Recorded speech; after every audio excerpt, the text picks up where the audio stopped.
ونستغفره ونؤمن به ونتوكل عليه ونعوذ بالله من شرور أنفسنا ومن سيئات أعمالنا من يهده الله فلا مضل له ومن يضلله فلا هادي له وأشهد أن لا إله إلا الله وحده لا شريك له وأشهد أن سيدنا ومولانا محمدا عبده ورسوله أما بعد فقد قال الله تعالى في القرآن المجيد والفرقان الحميد فأعوذ بالله من الشيطان الرجيم بسم الله الرحمن الرحيم يا أيها الذين آمنوا اتقوا الله وكونوا مع الصادقين صدق الله المولانا العظيم وبلغنا رسوله النبي الأمين المتين المبين الكريم ونحن على ذلك لمن الشاهدين والشاكرين والذاكرين والآمنين والحمد لله رب العالمين۔ اسٹیج پہ تشریف فرما نقیب اجلاس جناب شمسی صاحب قبلہ مدظ اللہ العالی والنورانی برکاتم العالیہ والقدسیہ و جملہ حفاظ کرام مداحان رسول معزز و محترم تمام سامعین کرام چھوٹے پیارے بچوں گھر میں بیٹھ کر سننے والی عزت مآب خواتین اسلام تنظیم غلامان مصطفیٰ کے جملہ کارکنان السلام علیکم ورحمۃ اللہ وبرکاتہ۔ آئیے جی لگا کر سب سے پہلے ہم اور آپ دونوں عالم کے تاجدار احمد مختار جناب محمد رسول اللہ صلی اللہ علیہ وسلم کی بارگاہ بے کس پناہ میں ہدیہ درود پاک پیش کریں، پڑھیں بآواز بلند اللہم صلی علی سیدنا مولانا محمد معدن الجود والکرم وعلی آلہ واصحابہ وبارک وسلم صلو علیہ صلاۃ وسلام علیک یا حبیبی یا رسول اللہ صلی اللہ تعالی علیہ وسلم۔ سب مل کر ایک مرتبہ نبی اور آل نبی پر درود شریف پڑھ لیجئے۔ اللہم صلی علی سیدنا مولانا محمد وعلی آل سیدنا مولانا محمد وبارک وسلم صلو علیہ صلاۃ وسلام علیک یا حبیبی یا رسول اللہ صلی اللہ تعالی علیہ وسلم۔ فیض و برکت کے واسطے ایک مرتبہ اور درود شریف پڑھ لیجئے۔ اللہ رب محمد صلی اللہ علیہ وسلم نحن عباد محمد صلی اللہ علیہ وسلم صلی اللہ علیہ وسلم۔ آپ حضرات سے گزارش ہے کہ آپ جو کھڑے ہیں تو دڑی پر جگہ خالی ہے، آپ اس پر بیٹھ جائیے تو بہتر ہوگا۔ یہ تو ادھر 10 سال 15 سال سے زیادہ رواج پا گیا کہ لوگ کرسیاں لگانے لگے، ورنہ پہلے تو دڑی اور چادنی پر ہی بیٹھ کر کے لوگ جو ہے پوری محفلوں کو سنا کرتے تھے۔ اور حقیقت یہ ہے کہ انسان کو جو راحت جو آرام کوئی چادر یا دڑی بچھا کر زمین پر بیٹھنے میں ہے، وہ راحت و آرام کرسی پہ بیٹھنے میں نہیں ہے۔ ماشاءاللہ۔ اور دوسری بات یہ ہے کہ یہ چھوٹے چھوٹے بچے، انہیں سویرے اسکول بھی جانا ہوگا، مدرسہ جانا ہوگا، یہ تو ابھی مدرسوں میں تعلیم حاصل کر رہے ہیں، ان کی ضرورت ابھی یہاں پر ہے بھی نہیں۔ ان بچوں کو سمجھا کر کے گھر بھیج دیا جائے اور بڑے لوگ آ کر کے سامنے اگر بیٹھ جائیں تو زیادہ بہتر ہے۔ ان کی جگہ گھر میں ہے تو یہ یہاں پر بیٹھے ہیں، اور ان کے ابا لوگوں کی جگہ یہاں پر ہے تو وہ گھر میں بیٹھے ہیں۔ جنہیں گھر میں ہونا چاہیے وہ یہاں پر ہے، جنہیں یہاں پر ہونا چاہیے وہ گھر کے اندر ہے۔ خیر اللہ توفیق عطا فرمائے۔ اور اگر آپ کھڑے ہو کر کے ہی سننا چاہتے ہیں تو آپ کی مرضی ہے. ایسے اسٹیج پر بھی جو لوگ باشرہ لوگ ہیں وہ آ کر کے بیٹھ سکتے ہیں. ادھر بھی جگہ الحمدللہ خالی ہے. محترم حضرات، اہل محلہ کمن گڈھا کے رہنے والے وہ تمام نوجوان جنہوں نے تنظیم غلامان مصطفیٰ کے نام سے تنظیم بنا رکھی ہے، انہوں نے آج اپنے اس محلے کے اندر نعتیہ مشاعرے کا انعقاد کیا ہے. نعتیہ مشاعرے سے مراد کیا ہے؟ یعنی حضور صلی اللہ تعالی علیہ وسلم کی عظمت و شان، ان کے مقام و مرتبے کو، ان کے فضائل کو شعر کی صورت میں جب شاعر کہتا ہے تو اسی کو نعت کہتے ہیں. کیا کہنا؟ ہر شعر کو نعت نہیں کہا جا سکتا. اللہ کی شان میں جو اشعار کہے جائیں تو اسے حمد کہتے ہیں. رسول پاک صلی اللہ علیہ وسلم کی شان میں جو شعر کہے جائیں انہیں نعت کہتے ہیں. بزرگوں کے شان میں جو شعر کہے جاتے ہیں اسے منقبت کہتے ہیں. تو یہ نعتیہ مشاعرہ ہے. سمجھ میں آ گیا کہ ہر آنے والا شاعر یہاں پر کھڑا ہو کر آپ کو نثر میں نہیں بلکہ نظم کی صورت میں مدینے والے سرکار صلی اللہ علیہ وسلم کی تعریف سنائے گا. کیا کہنا؟ تھوڑی دیر کے لیے غلامان مصطفیٰ تنظیم نے مجھ فقیر ربانی کو آپ کے روبرو لا کر کے بٹھا دیا ہے. میں نے جو آیت کریمہ پڑھی ہے اسی کے تعلق سے میں کچھ دیر بیان کر کے چلا جاؤں گا، مگر آپ سے ایک درخواست اور التجا ہے. آپ سب میرے واسطے، میں آپ سب کے واسطے دعا کروں کہ جو کچھ بھی بیان میں کروں اللہ تعالی ہم سب کو اس پر عمل کرنے کی توفیق عطا فرمائے. آمین یا رب العالمین. تقریریں بہت ہوتی ہیں، بیانات بہت ہوتے ہیں، مگر عمل نہیں. اور اگر جلسے اور محفلیں قائم ہوں، تقریریں ہوں اور اس پر اگر بیان نہ کی، عمل نہ کیا جائے تو پھر کوئی فائدہ نہیں ہے. اس کا اصل مقصد ہی ہوتا ہے کہ جو کچھ آپ سنو اس پر عمل کرو. میں آپ کے سامنے جو تقریر بیان کروں گا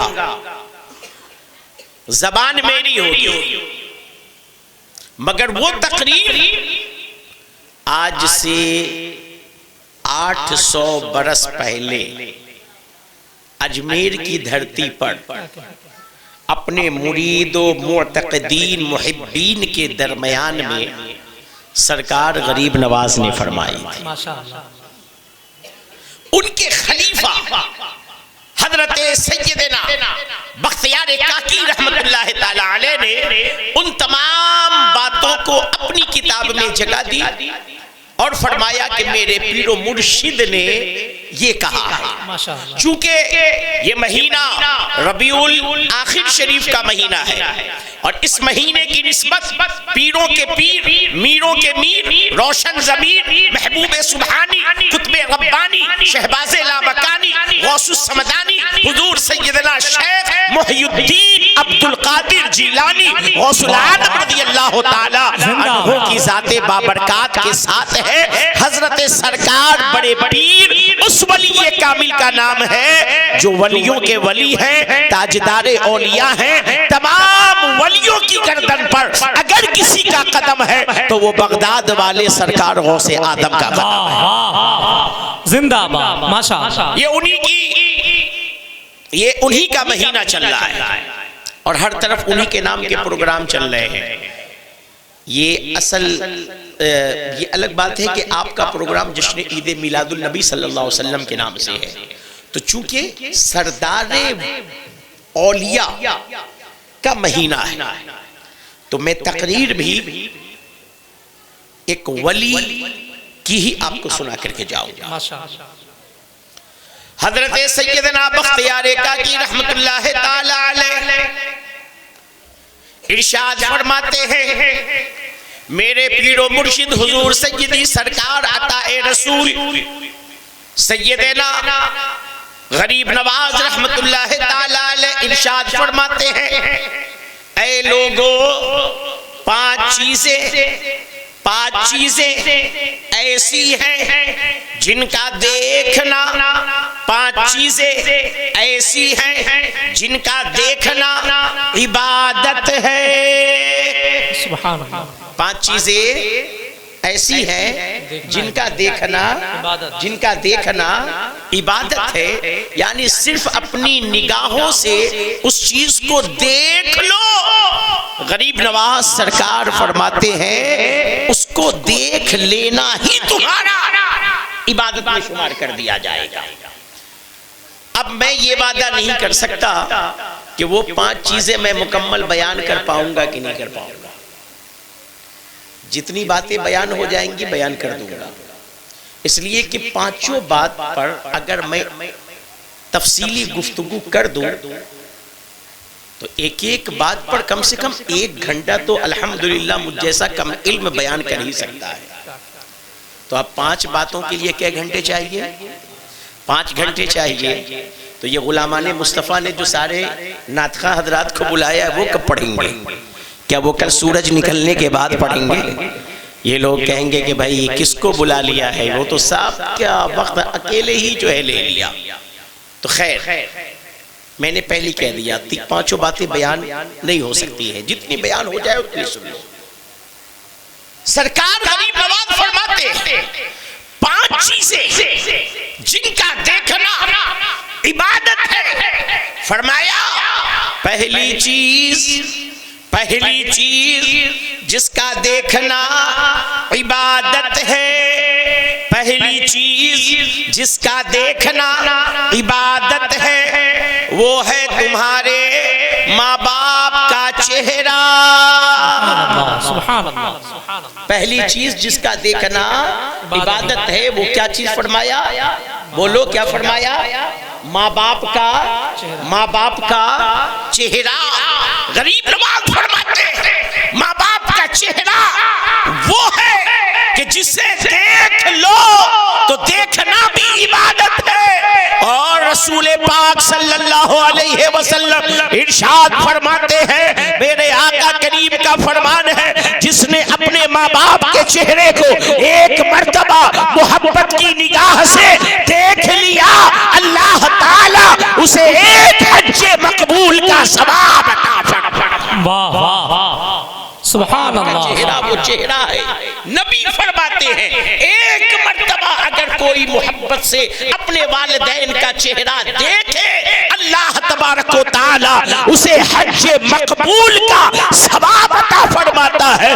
ایک صحابی کھڑے ہو گئے، عرض کرنے لگے یا رسول اللہ صلی اللہ علیہ وسلم، اگر کوئی شخص ایک مرتبہ نہیں، ایک سے زیادہ، اس سے زیادہ 10 مرتبہ 100 مرتبہ جتنی مرتبہ چاہے اپنے ماں باپ کا چہرہ دیکھے، اس کے لیے کیا حکم ہے؟ نبی ارشاد فرماتے ہیں اللہ غفور الرحیم ہے، تم جتنی مرتبہ دیکھو گے اللہ اتنے حج کا ثواب عطا فرمائے۔ واہ واہ زندہ باد زندہ۔ ماں باپ کا چہرہ ہے، سبحان اللہ، ماں باپ کا چہرہ۔ مگر بولو نبی نے کیا فرمایا؟ ماں باپ کے چہرے کو محبت سے، کیا کہنا، شرط کیا لگائی؟ محبت سے۔ دیکھنا بھی 2 طرح سے ہوتا ہے، ایک نفرت کی نظر ہوتی ہے، ایک محبت کی نظر ہوتی ہے۔ محبت کی نظر سے دیکھو گے تو حج کا ثواب مل جائے گا، نفرت کی نظر سے دیکھو گے تو محروم کر دیے جاؤ گے۔ نبی نے فرما دیا محبت سے دیکھنا۔ اب آپ بتاؤ، آپ اپنے ماں باپ کا چہرہ دیکھتے ہو؟ بولو دیکھتے ہو؟ محبت سے محبت سے ہمیں تو نہیں لگتا ہے کہ آپ محبت سے دیکھتے ہو. صبح ہوئی، آپ 7-8 بجے تک سوئے تھے، آپ کے ابا حضور آئے، آپ کو ایک لات مارا اور مار کر کے کہا ابے سورج نکل گیا ہے، ساری دنیا کہاں سے کہاں چلی گئی ہے، تو ابھی تک سویا ہے. جیسے ہی پیر میں ٹھوکر لگی، آپ نے نگاہ اٹھائی اور اپنے باپ کو اتنے غصے سے دیکھا، اتنے غصے سے دیکھا کہ ایسا لگا اگر باپ کی جگہ پر کوئی اور ہوتا تو ابھی تو اس کی حجامت بن گئی ہوتی. تو بولو، آپ نے کہا میں محبت سے دیکھتا ہوں، اور میں بتا رہا ہوں کہ آپ نے محبت سے نہیں دیکھا. تو سنو، ماں باپ کی نافرمانی نہ کیا کرو، اس لیے کہ ماں باپ تمہارے وہ ہیں جن کی رضا میں اللہ کی رضا ہے، جن کی خوشی میں اللہ کی خوشی ہے، جن کے قدم کے نیچے اللہ نے تمہاری جنت اور جہنم دونوں کو رکھ دیا ہے. نبی ارشاد فرماتے ہیں اے لوگو، تمہارے ماں باپ کی رضا میں اللہ کی رضا ہے، اور تمہارے ماں باپ کی ناراضی میں اللہ کی ناراضی ہے. اور دوسری حدیث میں نبی ارشاد فرماتے ہیں تمہارے ماں باپ تمہاری جنت بھی ہیں، اور تمہارے ماں باپ تمہاری جہنم بھی ہیں. مطلب یہ ہے جو ماں باپ کا وفادار ہوگا، ماں باپ کا خدمت گزار ہوگا، ماں باپ کی خدمت کرنے والا، ان کے ساتھ حسن سلوک کرنے والا ہوگا، ان کی باتیں ماننے والا ہوگا، اللہ بدلے میں اسے جنت عطا فرمائے گا. جو ماں باپ کا نافرمان ہوگا، اللہ اسے بدلے میں جہنم عطا فرمائے گا. کیا کہنا، زندہ باد. مرضی آپ کی ہے، جنت لے لو یا جہنم لے لو، مرضی آپ کی.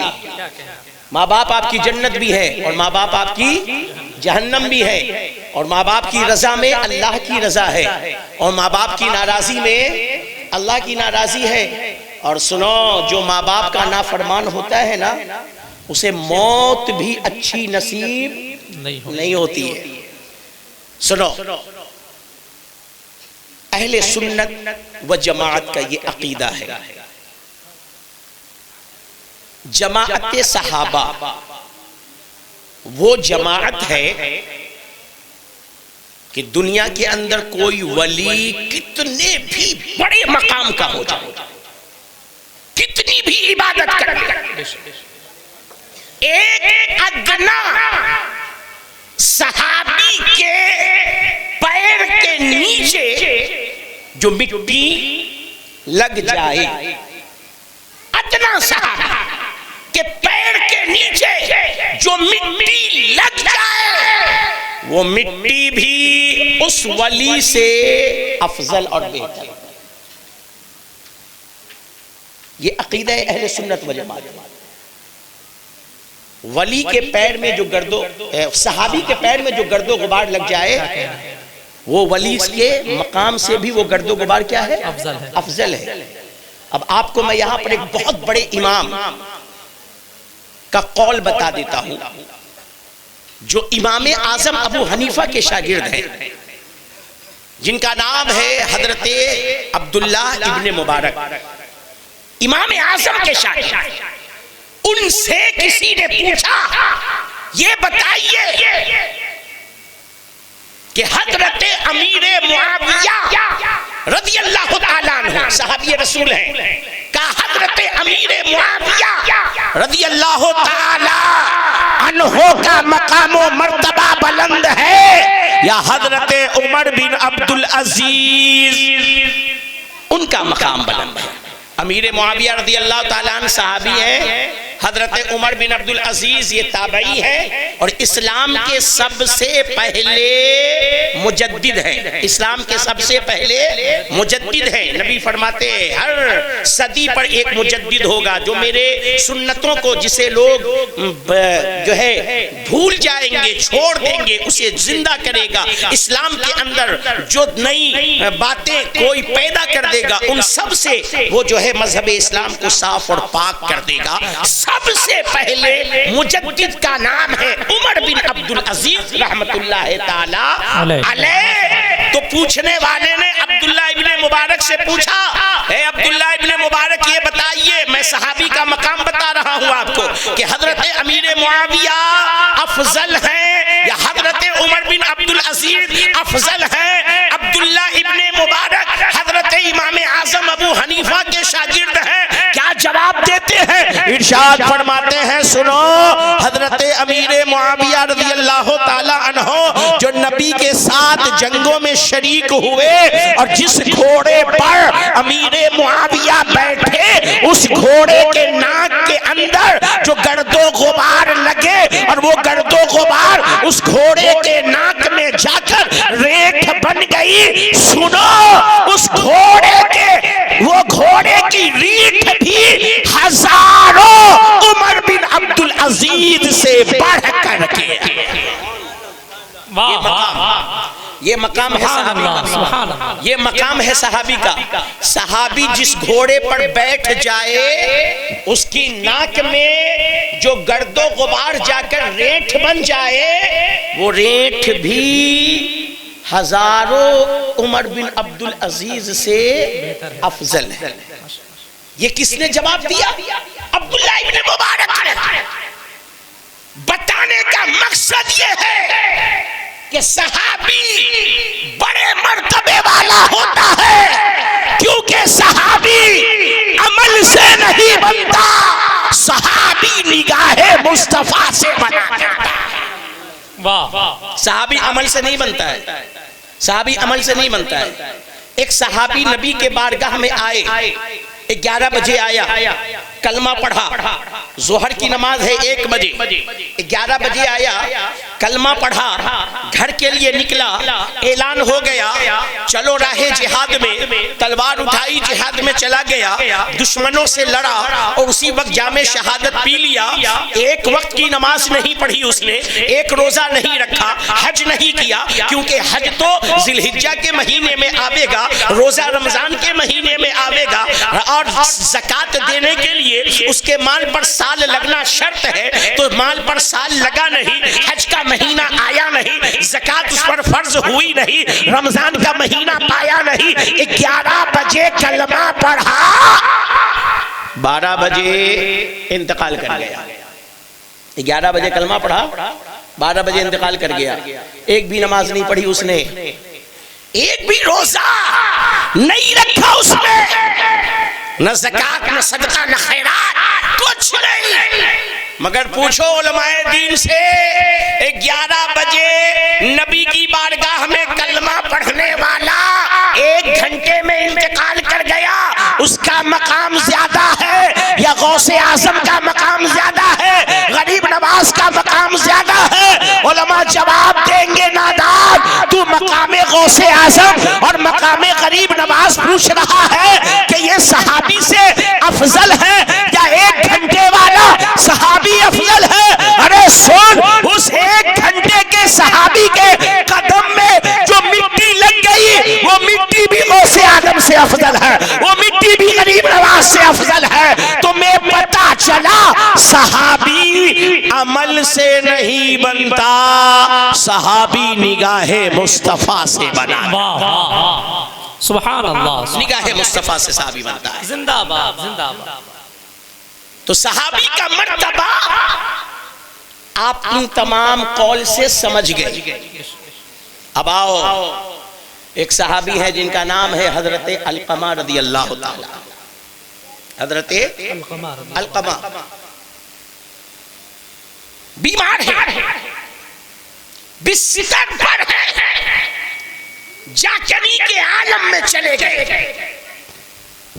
نبی کریم صلی اللہ علیہ وسلم کو پتا چلا، سرکار دو عالم صلی اللہ علیہ وسلم کو جب بھی معلوم ہوتا کہ میرے فلاں صحابی نزع کے عالم میں ہیں اور اب ان کا دم ٹوٹنے والا ہے، روح نکلنے والی ہے، تو اپنے صحابہ کو بھیجتے اور کہتے جاؤ جا کر کے انہیں کلمے کی تلقین کرو، یعنی ان کے سامنے بیٹھ کر کلمہ پڑھو تاکہ تمہارے کلمے کو سن کر وہ بھی کلمہ پڑھ لیں، اور ان کا آخری کلمہ جو زبان سے جاری ہو وہ لا الہ الا اللہ محمد رسول اللہ صلی اللہ علیہ وسلم۔ علقمہ رضی اللہ تعالیٰ عنہ کے بارے میں جب نبی کو معلوم ہوا، نبی نے صحابہ کو بھیج دیا۔ اب صحابہ جناب علقمہ کے پاس بیٹھے ہیں، کلمہ پڑھ رہے ہیں، علقمہ سن رہے ہیں، پڑھنا چاہ رہے ہیں مگر پڑھ نہیں پا رہے، پڑھنا چاہ رہے ہیں مگر زبان پر کلمہ جاری نہیں ہو رہا ہے۔ صحابہ بارگاہ نبی میں آئے، یا رسول اللہ ایسی ایسی بات ہے، ہم کلمہ پڑھتے ہیں، علقمہ پڑھنا چاہتے ہیں مگر زبان پر کلمہ جاری نہیں ہو رہا ہے، اے میرے پیارے آقا ان کی روح نہیں نکل رہی ہے، بڑی تکلیف میں ہے، بڑی پریشانی میں ہے۔ نبی کو جیسے ہی معلوم ہوا نبی فوراً کھڑے ہو گئے، ارشاد فرمایا چلو میں بھی چلتا ہوں۔ اللہ کے پیارے نبی جناب علقمہ کے پاس آئے، دیکھا علقمہ بڑی تکلیف میں ہے، کلمہ پڑھنا چاہتے ہیں مگر پڑھ نہیں پا رہے ہیں۔ اللہ کے نبی نے ارشاد فرمایا یہ بتاؤ علقمہ کی ماں کہاں ہے؟ کیا کہنا، بولو کیا نبی نے فرمایا؟ علقمہ کی ماں کہاں ہے؟ علقمہ کی ماں کہاں ہے؟ علقمہ کی ماں کہاں ہے؟ صحابہ نے عرض کیا یا رسول اللہ علقمہ کی ماں علقمہ سے ناراض ہو کر گھر چھوڑ کر کے کہیں اور چلی گئی۔ علقمہ کی ماں علقمہ سے ناراض ہو کر گھر چھوڑ کر کہیں اور چلی گئی ہے۔ نبی نے ارشاد فرمایا جاؤ علقمہ کی ماں سے کہو تمہیں رسول اللہ نے بلایا ہے۔ حضرت علقمہ کی ماں کے پاس صحابہ گئے، ارشاد فرمایا اے علقمہ کی ماں تجھے رسول اللہ نے بلایا ہے۔ اتنا سننا تھا، جناب علقمہ کی ماں کھڑی ہوئی، بارگاہ رسالت میں حاضر ہوئی، عرض کیا یا رسول اللہ آپ نے مجھے بلایا ہے۔ نبی نے ارشاد فرمایا ہاں میں نے تمہیں بلایا ہے، تم علقمہ سے ناراض ہو؟ کہا ہاں یا رسول اللہ۔ تم نے گھر چھوڑ دیا ہے؟ کہا ہاں یا رسول اللہ۔ کہا دیکھو تمہارے ناراضی کے سبب سے، تمہارے ناراضی کے سبب سے علقمہ کلمہ نہیں پڑھ پا رہے ہیں، علقمہ کلمہ نہیں پڑھ پا رہے ہیں، ان کی روح نہیں نکل پا رہی ہے۔ اے علقمہ کی ماں اپنے علقمہ کو معاف کر دو تاکہ اس کی روح نکل جائے، یہ کلمہ پڑھ لے۔ جناب علقمہ کی ماں عرض کرتی ہے یا رسول اللہ صلی اللہ علیہ وسلم میرے دل میں بڑی تکلیف ہے، مجھے اس سے بہت زیادہ ناراضی ہے، اے میرے پیارے آقا میں اسے نہیں معاف کروں گی۔ حضرت علقمہ کی ماں کہنے لگی یا رسول اللہ صلی اللہ علیہ وسلم میں نے علقمہ کو 9 مہینے اپنے شکم میں رکھا، پھر میں نے اسے بڑی تکلیفوں کے ساتھ دنیا کے اندر جو ہے ولادت کے مرحلے سے گزر کر کے اسے جنم دیا۔ یا رسول اللہ پھر 2 سال تک اپنا خون جگر پلایا، رات رات بھر اسے اپنے سینے کی گرمی دی ہے، اس کے پیشاب والے بستر پر میں خود سویا کرتی تھی، اسے ٹھنڈے سے بچایا کرتی تھی، پوری رات جاگ کر کے میں اس کی خدمتیں کیا کرتی تھی۔ اے میرے پیارے آقا پھر یہ چلنے کے قابل ہو گیا، میں نے اسے چلنا سکھایا، اپنے گود کی سواری اسے دی ہے۔ یا رسول اللہ پھر یہ اور بڑا ہوا، پڑھنے کے قابل ہو گیا، میں نے اس کی تعلیم و تربیت کا انتظام کیا، اسے لکھایا پڑھایا، اسے سب ساری نعمتیں دنیا کی دی ہے، یہ جوان ہو گیا۔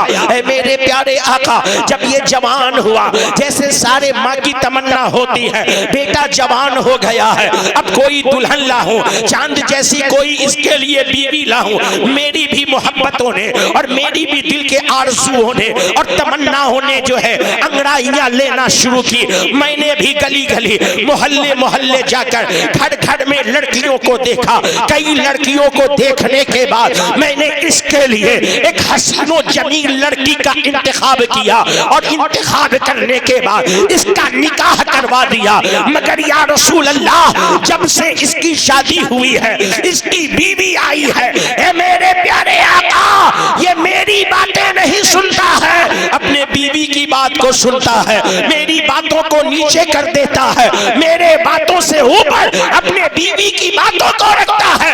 اے میرے آقا اس کے اس رویے سے، اس کے اس انداز سے، اس کے اس سلوک سے مجھے بڑی تکلیف ہوئی ہے، اسی لیے میں نے گھر چھوڑ دیا ہے۔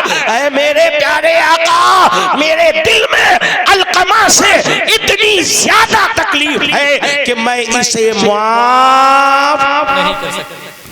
معاف آگے آپ بولو یار نہیں کروں گی معاف نہیں کروں گے. نہیں کروں گی.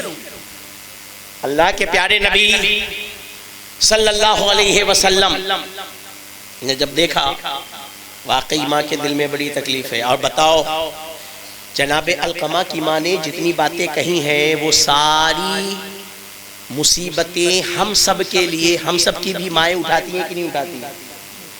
بولو. ہم اور آپ بھی تو اپنے ماں کے شکم میں 9 مہینے رہے.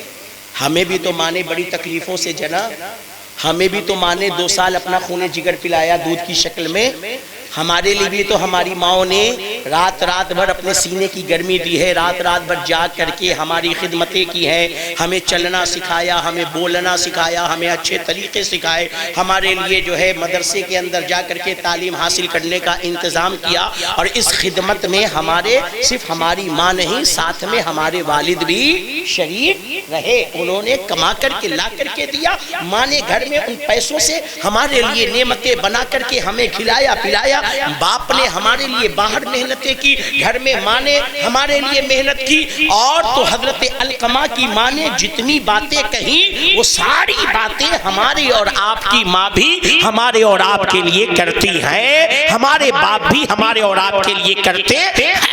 اللہ کے نبی صلی اللہ علیہ وسلم نے جب دیکھا یہ معاف کرنے کو تیار نہیں ہے، نبی نے ارشاد فرمایا بلند آواز سے اے صحابہ لکڑیاں جمع کرو. اور جب لکڑی جمع ہو جائے اس میں آگ لگا دو.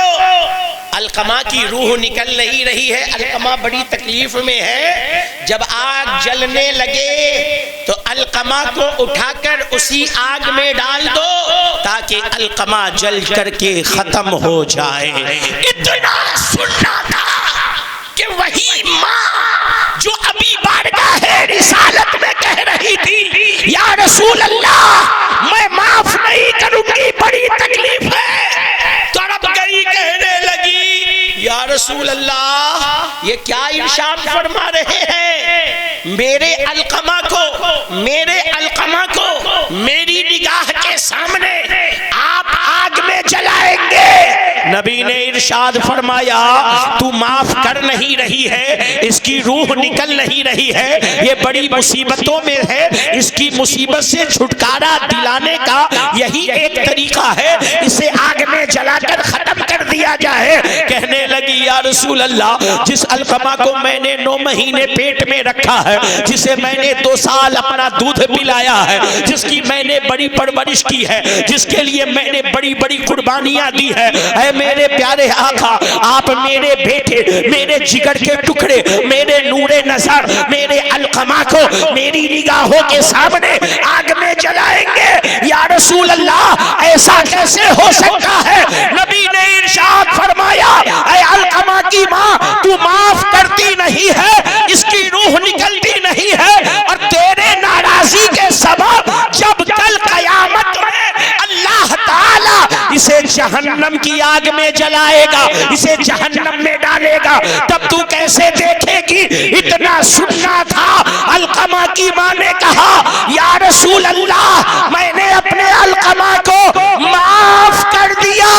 ادھر ماں نے معافی کا پروانہ دیا ہے، ادھر علقمہ کی زبان پر کلمہ لا الہ الا اللہ محمد رسول اللہ جاری ہوا ہے. علقمہ نے کلمہ پڑھا، روح بدن سے نکلی، رب کے بارگاہ میں پہنچ گئے. ماشاءاللہ. کیا پتا چلا؟ زندہ ماں ناراض ہو تو موت بھی اچھی نصیب نہیں ہوتی ہے، اور کلمہ بھی نصیب نہیں ہوتا ہے. ابھی یہ حدیث پاک مکمل نہیں ہے. اکثر خطیب اور مقرر حضرات یہیں تک بیان کر کے چھوڑ دیتے ہیں. آگے بھی اس میں ابھی ایک بہت ہی اہم جملہ باقی ہے. نبی نے ارشاد فرمایا صحابہ علقمہ کی قبر تیار کرو. ان کے غسل کی تیاری کرو، ان کے جنازے کی تیاری کرو، ان کے کفن وغیرہ کی تیاری کرو۔ نبی تشریف لے گئے، کہا جب ہو جائے گا سب تو ہمیں خبر کر دینا۔ صحابہ لگ گئے کام میں، کچھ قبر بنانے چلے گئے، کچھ کفن لانے چلے گئے، کچھ غسل کی تیاری کرنے لگے۔ حضرت علقمہ کو نہلا دھلا دیا گیا، کفن میں لپیٹ دیا گیا، چارپائی پر رکھ دیا گیا۔ اللہ کے نبی کی بارگاہ میں خبر بھیجی گئی، یا رسول اللہ علقمہ کا جنازہ تیار ہو چکا ہے۔ نبی تشریف لائے، جنازے میں شریک ہوئے، جنازے کی نماز پڑھی گئی۔ نماز جنازہ پڑھنے کے بعد حضرت علقمہ کو جنت البقیع قبرستان کے اندر صحابہ اور نبی نے مل کر قبر کے اندر رکھ دیا، مٹی ڈال دی۔ جب مٹی ڈال دی گئی اور صحابہ وہاں پر رکے رہے، صحابہ رکے رہے، نبی بھی رکے ہوئے ہیں، فاتحہ وغیرہ پڑھ دی گئی، دعا وغیرہ کر دی گئی۔ جب دعا فاتحہ سے مکمل ہو گئے تو نبی نے وہاں پر ایک جملہ ارشاد فرمایا۔ غور سے سنو سب کوئی، ادھر توجہ نہیں ادھر توجہ کیجیے، ورنہ پھر میں بول کر کے نکل جاؤں گا تو پھر آپ سوچو گے وہ اہم جملہ بولے کیا ہے نا۔ توجہ، نبی نے علقمہ کی قبر پر کھڑے ہو کر ایک جملہ ارشاد فرمایا، قیامت کے لیے وہ جملہ ہے۔ تمام نوجوان خاص کر کے سنو، گھر میں مائیں بہنیں سن رہی ہے تو وہ بھی غور سے سنو۔ نبی نے ارشاد فرمایا، صحابہ جو شخص بھی مطلق کسی ایک کے لیے نہیں، مطلق بیان سب کے لیے، نبی فرما رہے ہیں جو شخص بھی اپنے ماں کی بات سے اوپر اپنے بیوی کی بات کو رکھے گا، جو شخص بھی اپنے ماں کی بات سے اوپر اپنے بیوی کی بات کو رکھے گا، اس پر اللہ کی لعنت ہے، اس پر تمام فرشتوں کی لعنت ہے، اس پر تمام انسانوں کی لعنت۔ اللہ کی لعنت، فرشتوں کی لعنت، تمام انسانوں کی لعنت۔ کس شخص پر؟ جو اپنے ماں کی نہیں سنتا ہے، صرف اپنے بیوی کی سنتا ہے۔ بیوی کی سننے کے لیے شریعت نے منع نہیں کیا، سنو، مگر یہ کیا طریقہ ہے کہ صرف اس کی سنو، ماں کی نہیں سنو؟ صرف اس کی سنتے ہو، ماں کی نہیں سنتے ہو؟ بتاؤ، جواب دو۔ بیوی اگر چلی جائے گی دوسری ملے گی کہ نہیں ملے گی؟ بولو، ارے بولو نا یار، گھبراتے کیوں؟ ڈر نہیں نہ رہے ہو کہ گھر جا کر کے کہیں گے بہت ربانی میاں کی آواز میں ہاں ملا رہا تھا، اب تیری خیریت نہیں ہے، اب یہاں پر ذرا میرے سامنے بول کر کے دکھا۔ یہ گھبراہٹ نہیں نہ ہے کسی کو؟ ہمیں تو ایسے ہی لگ رہا ہے، وہ دیکھ رہے ہیں کہ یہاں پر بیٹھ کر کے سن رہے ہیں، گھر میں وہ سن رہی ہے، اور گھر پہنچیں گے تو پھر حجامت اچھے سے بن جائے گی۔ بھلائی اسی میں ہے کہ چپ رہیں، اور کیمرہ بھی ان لوگوں نے لگایا ہے، کیمرہ لگانے والوں سن لو، یہ جملہ مجھے پہلے ہی کہہ دینا چاہیے تھا، یہ جو ویڈیو بنا رہے ہو اس سے میں بری ہوں، کیونکہ ویڈیو بنانا شریعت اسلام کے اندر حرام ہے، فوٹو ویڈیو یہ سب حرام ہے، ضرورت کے لیے صرف جائز ہے۔ وہ ضرورت کیا ہے؟ جیسے سرکاری کسی کاغذات پر آپ کو پاسپورٹ وغیرہ کے بنوانے، پاسپورٹ سائز بھی فوٹو چاہیے، اس کے لیے جائز ہے، مگر ایسے کسی بھی کام کے لیے یہ ساری چیزیں کیا ہے؟ حرام ہے۔ فوٹو بنوانا، فوٹو کھچوانا، ویڈیو بنانا، یہ ساری چیزیں حرام ہیں۔ آپ کمیٹی والے کر رہے ہو، اس کے ذمہ دار آپ۔ تو وہی میں کہہ رہا تھا کہ آپ کہو گے کہ نہیں ایسی بات نہیں ہے، اگر زیادہ تمہیں خدشہ ہے تو غلامان مصطفیٰ سے کہو کہ لا کر کے ویڈیو بھی دکھا دے۔ میں تو بالکل خاموش تھا، میں نے تو ربانی میاں کی بولی پر کچھ بھی نہیں کہا تھا۔ تو ایسا نہیں، کیا فرمایا؟ میں کیا کہہ رہا ہوں؟ ماں اور بیوی میں اگر بیوی ایک چلی گئی، انتقال کر گئی، طلاق ہو گیا، چھوڑ دیا آپ نے اس کو، دوسری ملے گی کہ نہیں ملے گی؟ مل جائے گی۔ مگر اگر ماں کا انتقال ہو گیا، ماں دنیا سے چلی گئی، بتاؤ ماں دوسری مل پائے گی؟ ماں ملے گی؟ اگر دوسری ماں ملتی تو زمانہ کبھی بھی دوسری ماں کو سوتیلی کا لفظ نہ استعمال کرے۔ کیا کہنا؟ اپنی ماں لاکھ مارے اور سوتیلی ماں سونے کا نوالا بنا کر کے کھلائے، پھر بھی زمانہ یہی کہتا ہے یہ تو سوتیلی، یہ تو سوتیلی ہے، کبھی اسے اپنا نہیں کہتا زمانہ۔ پتہ کیا چلا؟ اللہ نے بیٹے کے رشتے کا بدل رکھا ہے، بیٹی کے رشتے کا بدل رکھا ہے۔ ایک انتقال کر گیا، دوسرا اللہ عطا فرما دے گا۔ ایک بیٹی انتقال کر گئی، دوسری اللہ عطا فرما دے گا۔ ایک بیوی چلی گئی، دوسری اللہ عطا فرما دے گا۔ مگر ماں باپ اس رشتے کا نام ہے، اس کا بدل نہیں ہے۔ ایک مرتبہ یہ آپ سے چلے گئے، پھر دوبارہ یہ نعمت نہیں مل سکتی۔ اس لیے ان کی قدر کرو، ان کی قدر کرو، ماں باپ سے دعا لو۔ میں اکثر کہا کرتا ہوں ہم لوگوں کی بڑی بدقسمتی ہے، حضرت حافظ امان اللہ شاہ بابا رحمت اللہ تعالی علیہ کا علاقہ ہے، جو ادھر کے بڑے بزرگ ہیں وہ لوگ ان کو جانتے ہوں گے، ان کے جو ہے مقام و فضیلت کو پہچانتے ہوں گے، اپنے بزرگوں سے سنا ہوگا۔ آپ اپنی آنے والی نسلوں کو ان کی عظمت و فضیلت بتاؤ۔ آپ حضرت حافظ امان اللہ شاہ علیہ رحمہ کے مزار پر گئے، آپ نے جا کر کے وہاں دعا کی ہے۔ آپ اپنے مسجد میں گئے، امام صاحب سے کہا دعا کر دیجئے، اپنے بابا سے کہا دعا کر دیجئے، پیر صاحب سے کہا دعا کر دیجئے، حافظ صاحب سے کہا دعا کر دیجئے، حاجی صاحب سے کہا دعا کر دیجئے۔ میں آپ سے پوچھنا چاہتا ہوں، آپ نے پیر سے دعا کے لیے کہا، آپ نے مولانا سے دعا کے لیے کہا، آپ نے حاجی صاحب سے دعا کے لیے کہا، آپ نے امام صاحب سے دعا کے لیے کہا، آپ نے حافظ قرآن سے دعا کے لیے کہا، مگر کوئی ہے ایسا جو یہ دعویٰ کر کے مجھے بتا دے حافظ صاحب، پیر صاحب، امام صاحب، مولانا صاحب، بابا صاحب، ان میں سے کوئی بھی صاحب ایسے ہو جن کی دعا آپ کے حق میں قبول ہو جائے، اس کی گارنٹی ہو؟ گارنٹی گارنٹی نہیں۔ مولانا نے دعا کر دی، اللہ کی مرضی، قبول کرے نہ کرے، قبول بھی ہے مردود بھی ہے، دونوں باتیں ہیں۔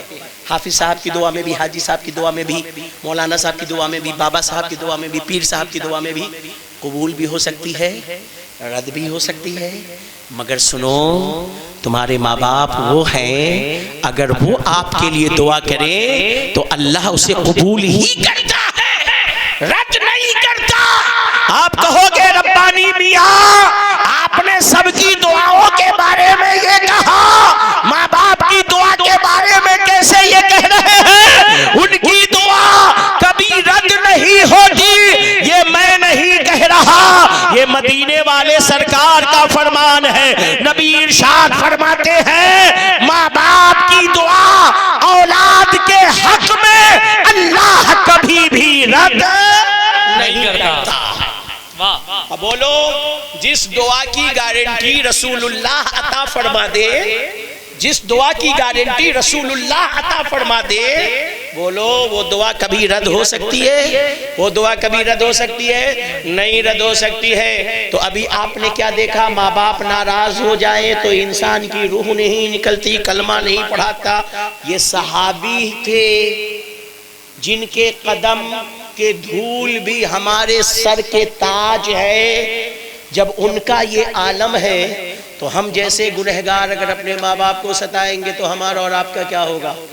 اس لیے ماں باپ کی دعا لیا کرو، ماں باپ کی دعا لیا کرو۔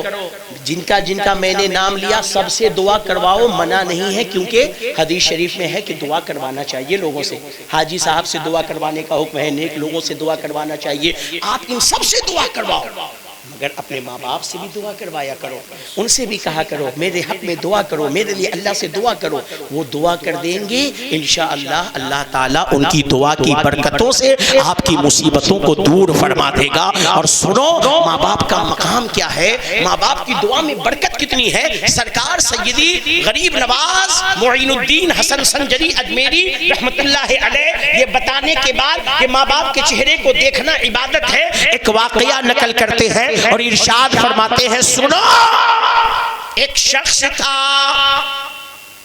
بڑا گنہگار، بڑا پاپی، کوئی نیکی اس کی زندگی میں نہیں، کوئی عمل اچھے اس نے اپنے زندگی میں نہیں کیے. انتقال کر گیا تو کسی دیکھنے والے نے خواب میں دیکھا کہ جنت میں حاجیوں کے ساتھ ٹہل رہا ہے. سبحان اللہ. دنیا میں پاپ، دنیا میں گناہ، دنیا میں خطائیں، کوئی نیکی نہ کی اس نے، مگر مرنے کے بعد جنت میں حاجیوں کے ساتھ ٹہل رہا ہے. دیکھنے والے نے کہا ارے جناب آپ تو بڑے گنہگار، خطاکار، سیاکار، بڑے پاپی، بڑے ہی رب کے بارگاہ کے مجرم، یہ جنت میں حاجیوں کے ساتھ کیسے ٹہل رہے ہیں؟ کہنے لگا بات یہ ہے جب میں صبح صبح اٹھنے کے بعد اپنے گھر سے نکلا کرتا تھا تو میری بوڑھی ماں تھی، میں اپنے ماں کے پاس جا کر کے کھڑا ہو جاتا تھا اور اپنے ہاتھ کو باندھ کر بڑی محبت سے اپنے ماں کے چہرے کی زیارت کرتا تھا اور اس کے بعد میں اپنے ماں کے قدم میں بیٹھ جاتا تھا اور اپنے چہرے کو اپنے ماں کے پیر پر رکھ دیا کرتا تھا. میری ماں بڑی محبتوں سے میرے چہرے کو اٹھاتی تھی اور رب کی بارگاہ میں ہاتھ بلند کر کے کہتی تھی اے میرے پروردگار میرے بیٹے کے گناہوں کو بخش کر کے معاف کر دے اور اسے جنت میں حاجیوں کے ساتھ ٹھکانہ عطا فرمانا. کہا ماں کی دعا کی برکت ہے اللہ نے میرے گناہوں کو معاف بھی کر دیا اور مجھے جنت میں حاجیوں کے ساتھ ٹھکانہ عطا فرمانا. واہ ماشاء. تو اپنے ماں باپ سے دعا کرواؤ، وہ دعا کر دیں گے اللہ گناہوں کو بخش دے گا، معاف کر دے گا. وہ دعا کر دیں گے اللہ آپ کے مقام کو بلند کر دے گا. ماں باپ کی دعاؤں میں بہت تاثیر ہے. اور سنو یہاں پہ بڑے بزرگ بھی بیٹھے ہیں، اس میں سے ہو سکتا ہے کہ ابھی تو بڑے خوش بنے ہوئے ہیں کہ کمیٹی غلامان مصطفیٰ نے بہت ڈھونڈ کر کے مقرر بلایا ہے، یہ تمام نوجوانوں کی خبر اور کلاس اچھے سے لے رہے ہیں. مگر یہ بڑھو جتنے ہیں نا یہ بھی جوانی میں کم بدماش نہیں تھے. ہاں جی ہاں، یہ جس منزل سے آپ گزر رہے ہو یہ سب کر کے بیٹھے ہوئے ہیں. مسکرا لیا آپ نے، ریلیکس ہو گئے. آپ کو مسکرانے کے لیے میں نے یہ جملہ بول دیا، مگر ایسا نہیں ہے، ہر کوئی ایک جیسا نہیں ہوتا. یہ اللہ کے نیک بندے بھی ہو سکتا ہے اس میں بیٹھے ہو، شریف لوگ بھی ہیں اور انہوں نے وہ تمام حرکات جو آپ کر رہے ہو اس میں سے کچھ نہ کیا ہو، فرما بردار ہو. مگر خدا نہ خواستہ کوئی بزرگ یہاں پر ایسے بیٹھے ہو جنہوں نے اپنی جوانی میں، اپنے بچپنے میں، اپنے ماں باپ کی زندگی میں کوئی غلطی کر دی اور ماں باپ ان کے ناراض تھے اور انہوں نے معافی بھی نہیں مانگی، ان کا انتقال ہو گیا. اب وہ یہ سوچ رہے ہیں یا اللہ اب تو وہ چلے گئے دنیا سے، اب میرا کیا ہوگا؟ میں نے تو معافی مانگی نہیں، وہ انتقال کر گئے. تو سنو ہم مسلمان ہیں، اسلام کے ماننے والے ہیں. اسلام اس مذہب کا نام ہے جس نے ہر مسئلے کا حل رکھا ہے. کوئی ایسا مسئلہ نہیں جس کا حل نہ ہو. مولائے کائنات حضرت سیدنا سلمان فارسی اہل بیت نبی میں سے ہے. نبی نے ان کو اپنے اہل بیت میں شمار کیا ہے. فارس کے رہنے والے تھے، حق کی تلاش میں فارس سے مدینے تک آ گئے. سلمان فارسی سے ایک یہودی نے کہا او سلمان تیرے میرے نبی بھی نا اپنی محفلوں میں ہر چیز پر بیان کرنا شروع کر دیتے ہیں۔ سلمان فارسی نے اس یہودی کی بات کو جب سنا تو کہنے لگے او ظالم، اللہ نے مجھے وہ نبی عطا فرمایا ہے کہ میرے نبی نے تو مجھے یہ بھی بتایا ہے کہ استنجا کس طریقے سے کرنا چاہیے، کیا کہنا ہے نا؟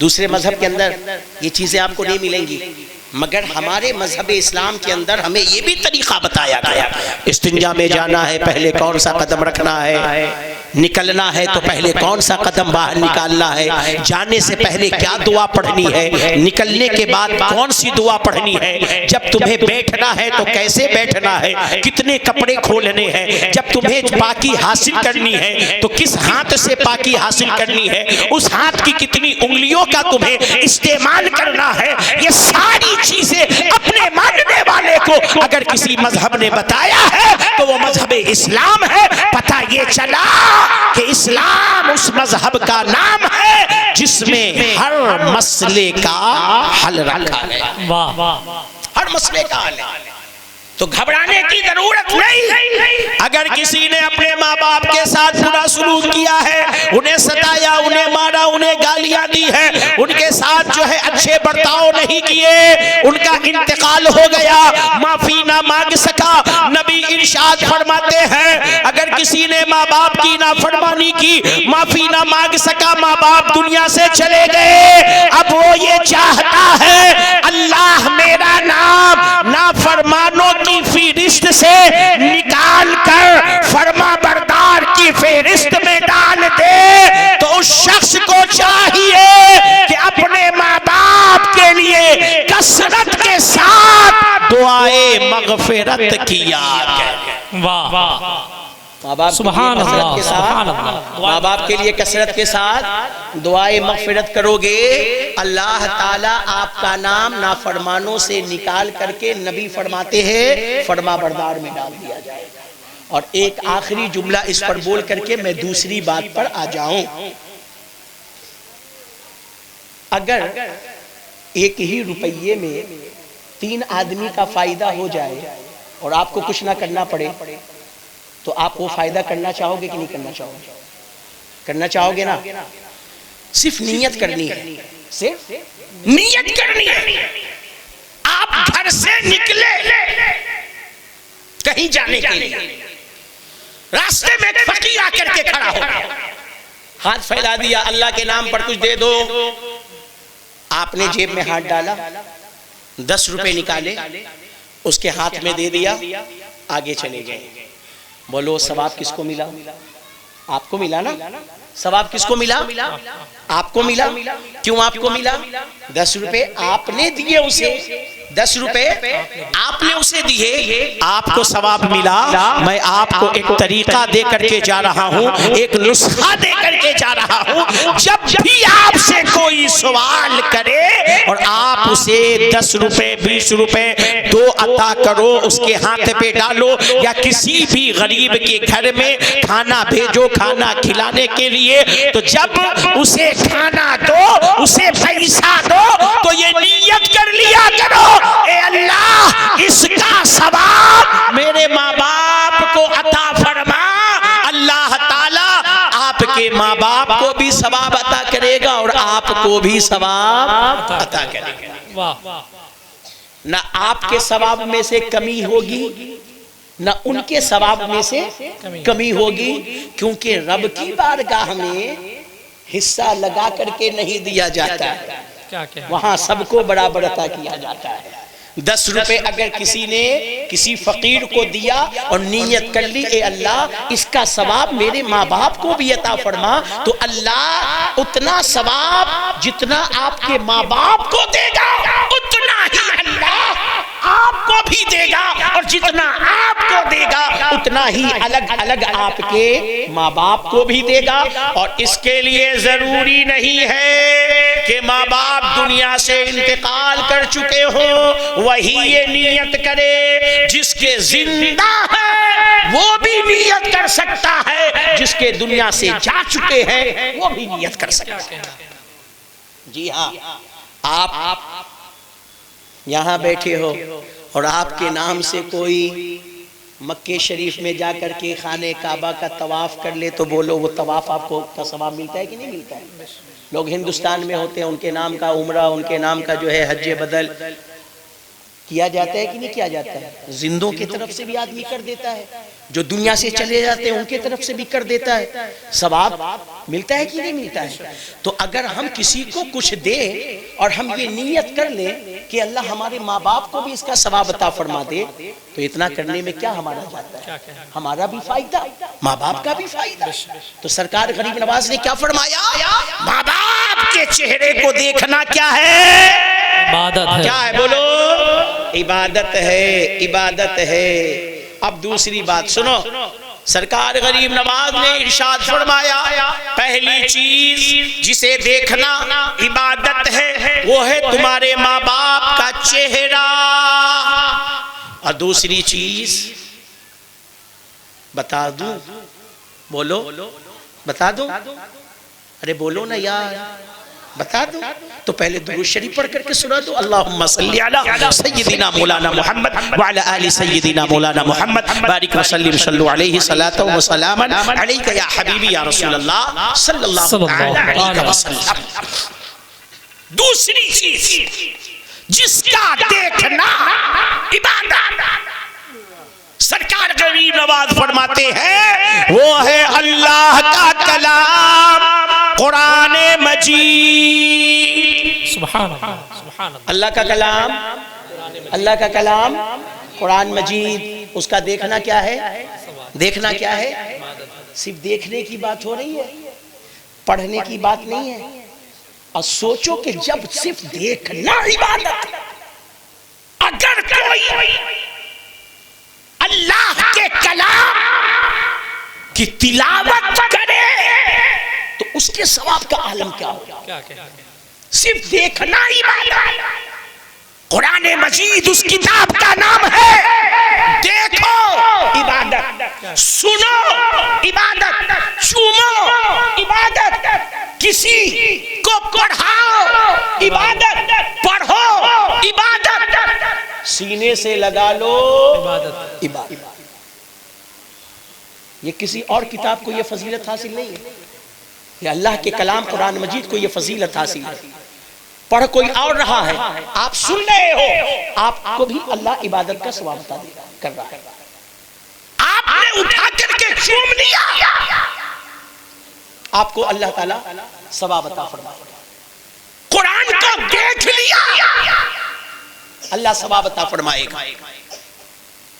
یہ وہ کتاب، مگر ہائے افسوس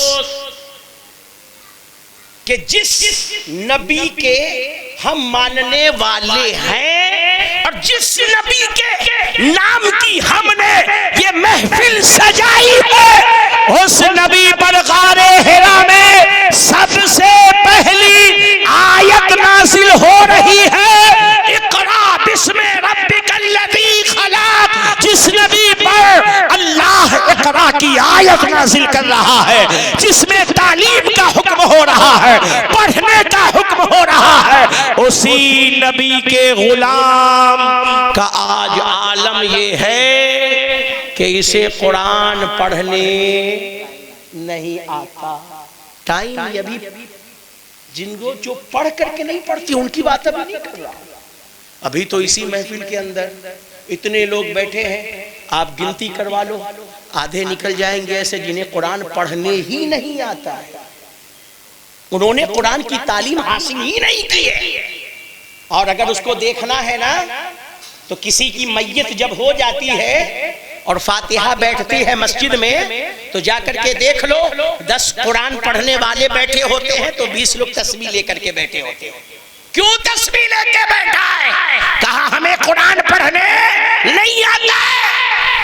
تو 60% 70% تو پڑھنے نہیں آتا، اور جو 30-40% پڑھا ہوا ہے اس پر اللہ رحم فرمائے.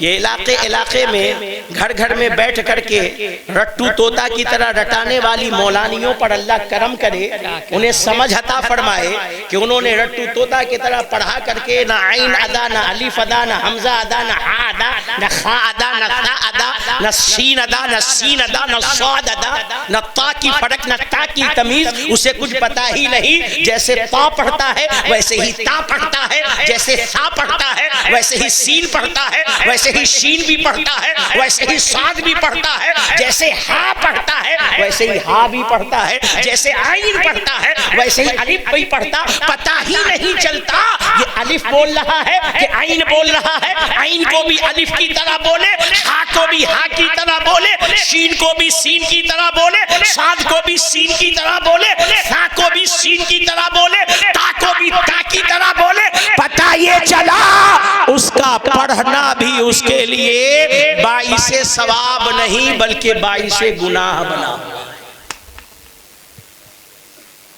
پڑھ کر کے بھی رمضان میں آخری عشرے کے اندر لوگ آتے ہیں, حضرت کیا ہے بخش دیجئے 10 قرآن پڑھا ہے. ابے 10 تو پڑھا ہے مگر اچھا کتنا پڑھا ہے؟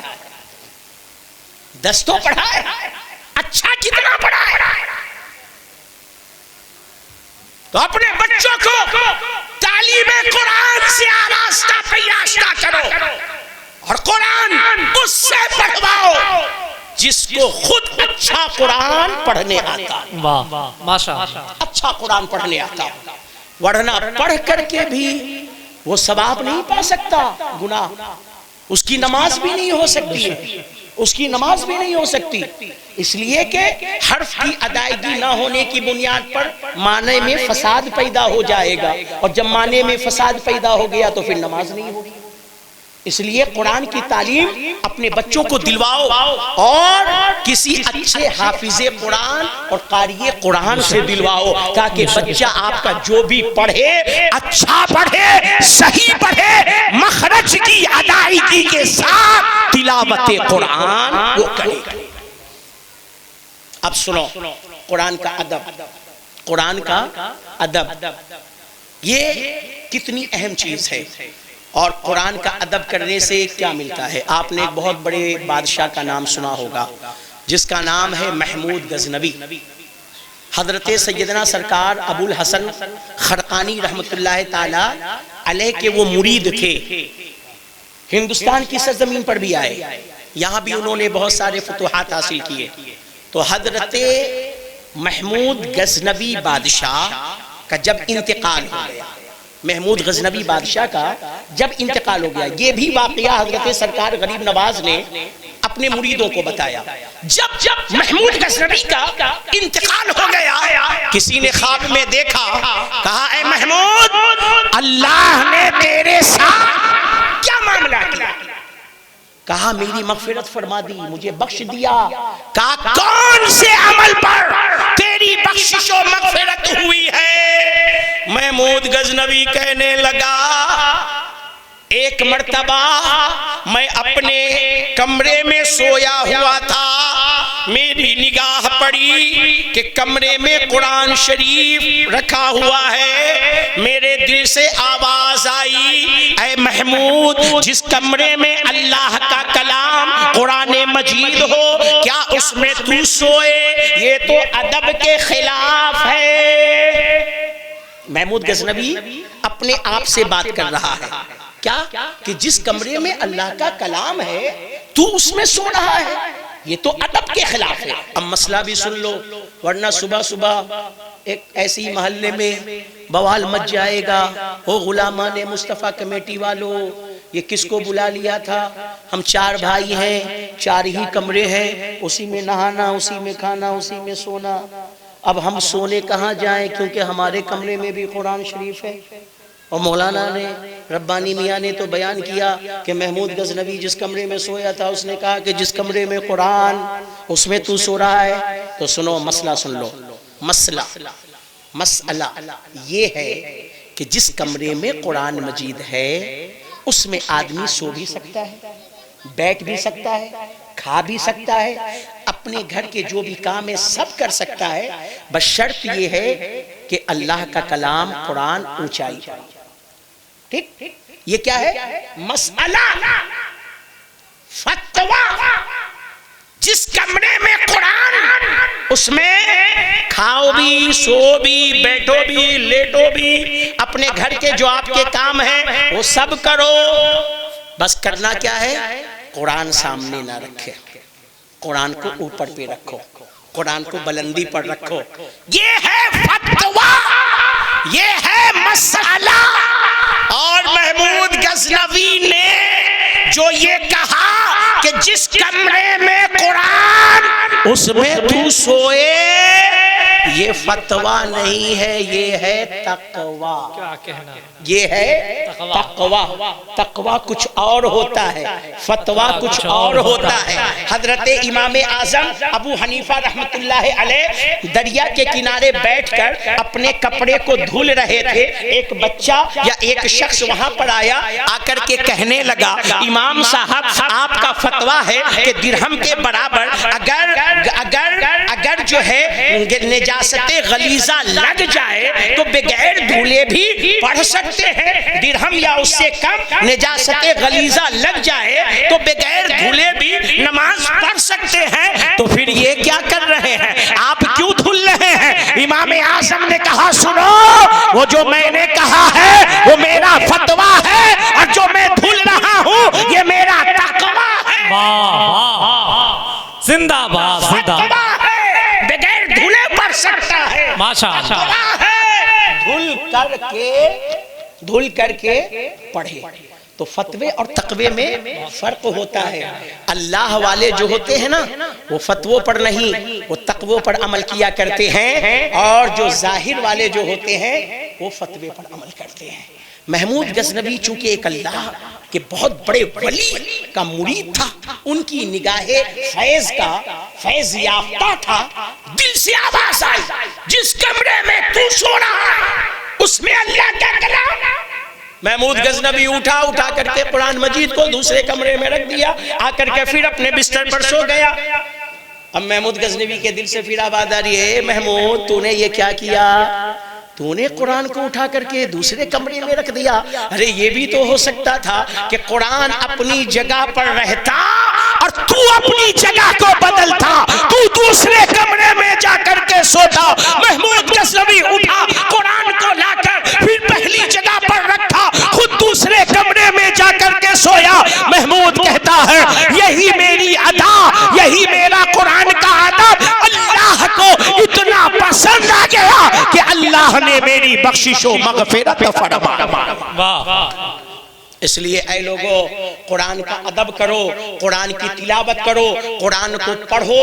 قرآن پڑھنے والے، قرآن دیکھنے والے کی نگاہیں تیز ہوا کرتی ہیں۔ قرآن کو پڑھو اس لیے کہ قرآن اس کتاب کا نام ہے جو دنیا کے کسی انسان کا کلام نہیں ہے، قرآن کے اندر اللہ کا کلام ہے۔ قرآن اس کتاب کا نام ہے جس کو پڑھنے والے کو اللہ ہدایت بھی عطا فرماتا ہے، رہنمائی بھی عطا فرماتا ہے، دل کے اندر نور بھی عطا فرماتا ہے، شفا بھی عطا فرماتا ہے، سکون بھی عطا فرماتا ہے۔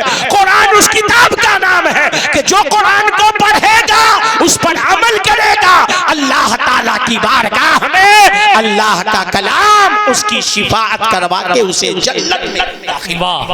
سبحان اللہ، سبحان اللہ۔ مگر آج لوگ کیا کہتے ہیں؟ کیا کروں ربانی میاں، وقت نہیں ملتا۔ کیا نہیں ملتا؟ کیا نہیں ملتا؟ وقت نہیں ملتا۔ اب میرا ایک ہی سوال ہے، دینک جاگرن اخبار کئے پنے کا ہے؟ بولو یار، کئے پنے کا ہے؟ نہیں، 12 پنے کا ہے۔ کئے پنے کا ہے؟ 12 پنا، 24 صفحہ ہوتا ہے اس میں۔ کتنے صفحے ہوتے ہیں؟ 24۔ سائز کتنی بڑی ہوتی ہے نا؟ پوسٹر بڑا والا جو تھا اس کے اتنی بڑی سائز ہوتی ہے۔ 24 صفحے، بڑی سائز۔ اور قرآن شریف کا ایک پارہ کتنے پنے کا ہوتا ہے؟ حافظی قرآن اگر ہے تو 10 پنا، حافظی قرآن ہے تو 10 پنا 20 صفحے، 10 ورق اور 20 صفحے ہو گئے، اور اگر ناظرہ والا قرآن ہے تو اس کے اندر ہم سمجھتے ہیں کہ 3 صفحے اور بڑھ جاتے ہیں، 13 ورق ہوتے ہیں، صفحے 26 ہو گئے، 6 صفحے بڑھ گئے۔ اب بتاؤ مجھے قرآن مجید کے صفحے کی سائز کتنی ہوتی ہے؟ اتنی بڑی ہے نا، اتنی بڑی سائز ہے قرآن کا ایک پارہ 20 صفحے کا سائز، بس کتنی بڑی؟ دینک جاگرن اخبار، ہندوستان، امر اجالا، چاہے جو بھی اخبار، 24 صفحے کے، اور وہ بھی اگر 24 صفحے کو چھوٹے سائز میں کر دو تو کم سے کم 60-70 صفحے بن جائیں گے۔ او بے شرمو، بے حیا، بے غیرت، ٹائم کا رونا رونے والا کہتا ہے میرے پاس وقت نہیں ہے، میں کہتا ہوں تو جب 1 گھنٹہ بیٹھ کر 24 صفحے کا دینک جاگرن پڑھتا ہے تب تیرے پاس وقت کہاں سے آتا؟ جھوٹی باتیں پڑھنے کے لیے تیرے پاس وقت ہے، جھوٹوں کی باتیں پڑھنے کے لیے تیرے پاس وقت ہے، اور سچے رب کا سچا کلام پڑھنے کے لیے تیرے پاس وقت نہیں ہے۔ سچے رب کا سچا کلام نہیں پڑھتا، جھوٹوں کی باتیں جھوٹی بیٹھ کر کے 2 گھنٹے 3 گھنٹے پڑھتا ہے، اس پر بھی دل نہیں، پہنچ گیا شام گھر کے اندر ٹی وی چالو کر لیا، 1-2 گھنٹے ٹی ویوں پر آنکھ پھوڑتا ہے، آنکھوں کا زنا کرتا ہے، گندی اور جو ہے جہنمیاں عورتوں اور جہنم کے اندر جلنے والے مردوں کی جو ہے کیا بولتے ہیں کہ فوٹوؤں کو دیکھتا ہے، ان کے جو ہے ڈراموں کو دیکھتا ہے، ان کے سیریلوں کو دیکھتا ہے۔ اس کے لیے وقت ہے؟ اللہ کے کلام کو پڑھنے کے لیے وقت نہیں ہے، تلاوت قرآن کرنے کے لیے وقت نہیں ہے۔ اے لوگوں، اللہ کے کلام کی تلاوت کرو اور سنو، تلاوت دوسروں سے نہ بلکہ خود ہی اپنی زبان سے تلاوت کیا کرو، خود ہی اپنی زبان سے تلاوت کیا کرو۔ اور تلاوت کرنے کے لیے یہ شرط نہیں ہے، تلاوت کرنے کے لیے یہ شرط نہیں ہے۔ مہمان آ رہے ہیں، ان کو آنے دیجئے، آپ لوگ میری طرف توجہ دیجئے، درود شریف پڑھیں، اللہم صلی علی سیدنا مولانا محمد وعلی آل سیدنا مولانا محمد مبارک وسلم، صلو علیہ صلاۃ و سلاما علیک یا حبیبی یا رسول اللہ صلی اللہ تعالی علیہ وسلم۔ الحمدللہ، ماشاءاللہ۔ دیکھیے یہ سب ہندوستان کے بڑے بڑے شہروں کے اندر دورہ کرنے والے بڑے ہی نامور مداحان رسول ہیں۔ آج الحمدللہ یہ سب آپ کے بزم محبت میں تشریف لائے ہیں، آپ یکے بعد دیگرے انہیں سنیں گے اور انہیں اپنی محبتوں سے اور داد و تحسین سے نوازیں گے۔ تھوڑی دیر کے لیے میں اور بس آپ کا وقت لوں گا، کمیٹی والوں کا ان کو لا کر کے بٹھا دینا، کمیٹی والوں کا ان کو لا کر کے بٹھانا، یہ مجھے سگنل دیا جا رہا ہے، سگنل۔ اب بس کر دیجئے، اب بس کر دیجئے، یہ سگنل دیا جا رہا ہے، مگر میں کسی سگنل وغیرہ کو نہیں دیکھتا، جتنا مجھے بولنا ہوتا میں بول کر کے جاؤں گا۔ درود شریف پڑھ لیجئے، اللہم صلی علی سیدنا مولانا محمد وعلی آل سیدنا مولانا محمد مبارک وسلم، صلو علیہ صلاۃ و سلاما علیک یا حبیبی یا رسول اللہ صلی اللہ تعالی علیہ وسلم۔ تو محترم حضرات، میں آپ سے یہ کہہ رہا تھا، سرکار غریب نواز نے فرمایا پہلی چیز جس کا دیکھنا عبادت ہے وہ ہے ماں باپ کا چہرہ، اور دوسری چیز جس کا دیکھنا عبادت ہے وہ ہے اللہ کا کلام قرآن مجید۔ قرآن مجید کی تلاوت کیا کرو، اس لیے کہ قرآن مجید اللہ کا کلام ہے۔ اور سنو قرآن مجید کا مقام و مرتبہ کیا ہے۔ حضرت عبداللہ ابن عمر رضی اللہ تعالیٰ غالباً انہی سے یہ روایت ہے، وہ فرماتے ہیں کل قیامت کے دن، کل قیامت کے دن قرآن اپنے تمام قاریوں کو، پڑھنے والوں کو لے کر جنت میں جائے گا۔ قرآن کس کو لے کر کے جائے گا؟ جنت میں لے کر کے اپنے پڑھنے والوں کو لے کر کے جائے گا۔ ماشاءاللہ۔ بہت سارے لوگ کا یہ عقیدہ ہے کہ نبی شفاعت معاذ اللہ نہیں کرائیں گے، شفاعت رسول کے منکر ہیں۔ ان سے کہو کہ او رسول اللہ کی شفاعت کا انکار کرنے والوں، تم رسول اللہ کی شفاعت کا انکار کر رہے ہو۔ ارے اللہ کا کلام قرآن مجید بھی قیامت کے دن اپنے پڑھنے والوں کی شفاعت کرائے گا۔ اللہ کا گھر کعبۃ اللہ بھی اپنے طواف کرنے والے اور زیارت کرنے والے کی شفاعت کروائے گا۔ تو جب کعبۃ اللہ شفاعت کرائے گا، کلام اللہ شفاعت کرائے گا، تو پھر حبیب اللہ کیوں نہیں شفاعت کرائے گا؟ زندہ باد، زندہ باد، زندہ باد۔ کلام اللہ شفاعت کرائے گا، بیت اللہ شفاعت کرائے گا، ماشاءاللہ۔ تو حبیب اللہ کی شفاعت کا انکار کیسے کرتے ہو؟ اللہ کے نبی بھی شفاعت کرائیں گے۔ تو سنو، فرماتے ہیں قرآن اپنے قاریوں کو لے کر جنت میں جائے گا، جنت میں جائے گا، پوری جنت ٹہل لے گا، پوری جنت ٹہل لے گا، کہیں پر اسے اپنے قاریوں کا کوئی گھر نہیں ملے گا۔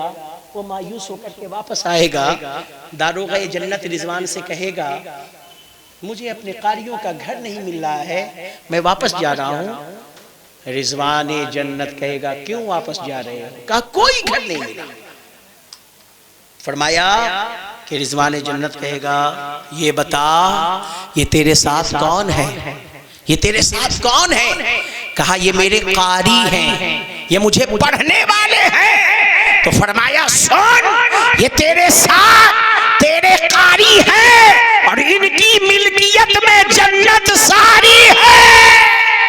واہ، تیری مرضی، جس محل میں چاہ، جس گھر میں چاہ، اپنے پڑھنے والوں کو تو لے جا کر کے داخل کر دے۔ تو قرآن مجید اس کتاب کا نام ہے، اللہ کے کلام کا نام ہے۔ اس کو دیکھنا عبادت ہے، اس کو سننا عبادت ہے، اس کو پڑھنا عبادت ہے۔ اس لیے اے لوگو، قرآن مجید کو سنو بھی، قرآن مجید کو دیکھو بھی، قرآن مجید کو پڑھو بھی، اور ساتھ ہی ساتھ قرآن مجید کو پڑھ کر کے اس پر عمل بھی کرو، اس پر عمل بھی کرو۔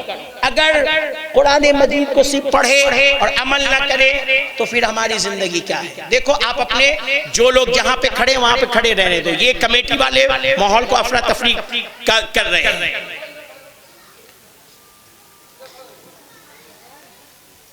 آپ خود کھڑے ہو جاؤ کسی جگہ پر سائیڈ میں۔ ابھی فرمایا کہ اگر شور کرنے والوں کے بیچ میں کوئی یہ کہتا ہے چپ رہو، تو کہا وہ بھی تو شور کر رہا ہے۔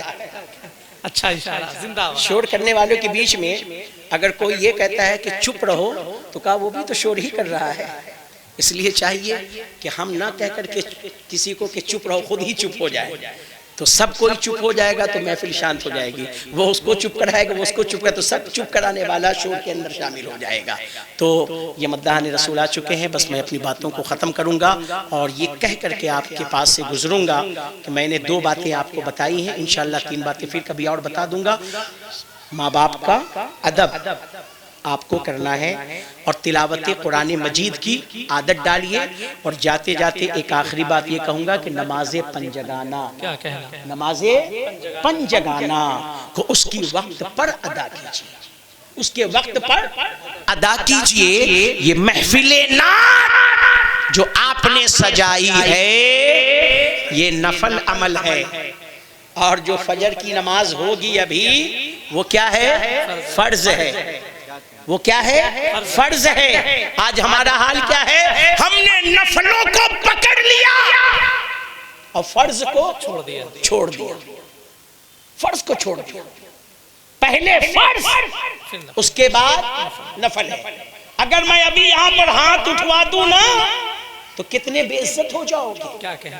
نبی کے نام پر آئے ہو، میلاد مصطفیٰ میں آئے ہو، نعت مصطفیٰ سننے آئے ہو، بتاؤ کتنے اس میں ایسے ہو جو عشاء کی نماز پڑھ کر کے آئے ہو؟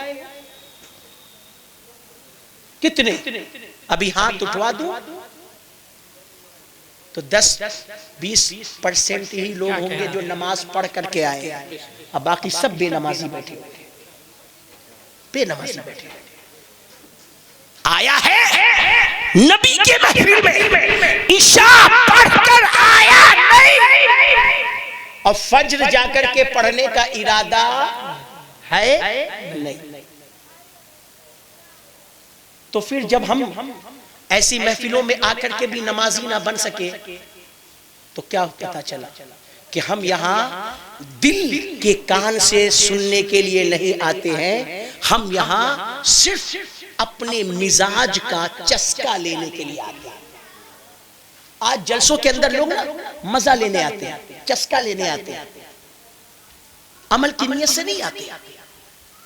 عشاء پڑھ کے آیا نہیں، فجر پڑھ کر پڑھنے کا ارادہ نہیں۔ جس نبی کے نام کی یہ محفل سجی ہے نا، وہ نبی ارشاد فرماتے ہیں، اے لوگو نماز میرے آنکھوں کی نماز میرے آنکھوں کی ٹھنڈک ہے۔ اور سنو آخری لفظ، میلاد مصطفیٰ آپ نے منایا، میلاد مصطفیٰ مناؤ، مگر یہ کتنی بڑی زیادتی ہے ہماری طرف سے کہ ہم نے نبی کی میلاد کو تو یاد رکھا ہے مگر ہم نے مقصد میلاد کو یاد نہیں رکھا۔ نبی اللہ کی طرف سے دنیا میں کس لیے آئے، کیوں آئے، آنے کا مقصد کیا تھا، وہ ہم بھول چکے ہیں۔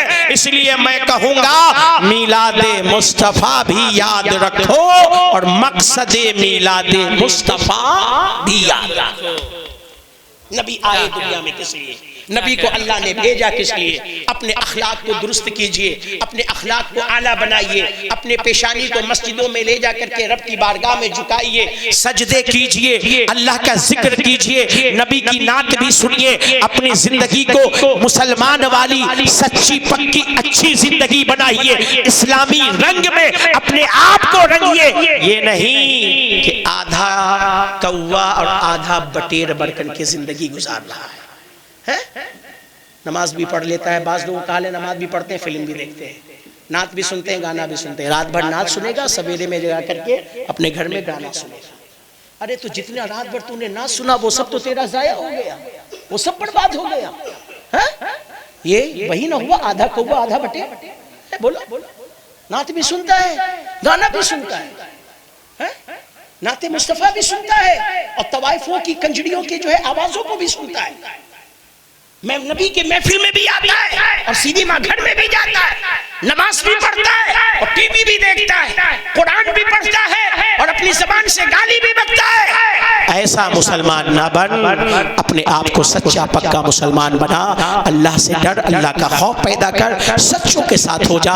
یا ایھا الذین آمنوا اتقوا اللہ وکونوا مع الصادقین، اے ایمان والو اللہ سے ڈرو اور سچوں کے ساتھ ہو جاؤ۔ میں نے جو کچھ بیان کیا پروردگار عالم سے دعا ہے، پروردگار عالم میں ان تیرے تمام بندوں کو تیری بارگاہ میں گواہ بنا کر سچے دل سے ان تمام چیزوں کے لیے دعا کرتا ہوں کہ اگر توبہ کرتا ہوں جو میری زبان سے اگر کسی طرح کی سہون قصدن خطا لغزش بھول چوک کمی بیشی ہو گئی ہو تو میں سچے دل سے توبہ کرتا ہوں۔ سب کو مل کر کے پڑھے استغفر اللہ ربی من کل ذنب واتوب الیہ، پڑھے لا الہ الا اللہ محمد رسول اللہ صلی اللہ تعالی علیہ وسلم، وآخر دعوانا ان الحمد للہ رب العالمین وما علینا الا البلاغ۔ السلام۔